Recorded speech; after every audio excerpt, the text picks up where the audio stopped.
Patuloy ang paglago ng industriya ng mga pagkaing halal na umabot na sa 7.9 billion pesos ang revenue sales o kita mula sa mga export at lokal na benta. Kabilang ito sa ibinahagi ng Department of Trade and Industry sa kanilang panayam sa programang Bagong Pilipinas Ngayon. Ayon kay Alim Siddiq Gyapal, Program Manager, Industry Development and Investment Promotions Group ng DTI, kasama sa mga patok na produkto ang mga pagkain, cosmetics at pharmaceutical products. Kasama ang mga ito sa Halal Showcase and Forum na isang programa para itaguyod ang halal-friendly Philippines. Gayon din ang promotion ng mga lokal na produkto sa mga bansang tulad ng Saudi Arabia, Malaysia at iba pang mga pamilihan sa Asia at Gitnang Silangan.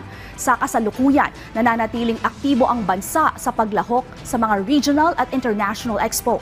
Dagdag pa ni Gyapal, malaking tulong ang suporta ni Pangulong Ferdinand R. Marcos Jr. sa nasabing industriya para higit pang mapalawak ang maabot na mga produktong halal sa buong mundo at iba pang merkado.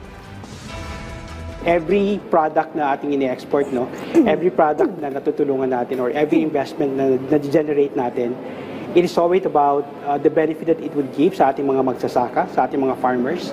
It is also about the benefit that we give to our entrepreneurs at lalong-lalo na po sa ating mga manggagawa. So, mission accomplished to generate more jobs and more investment sa halal sector.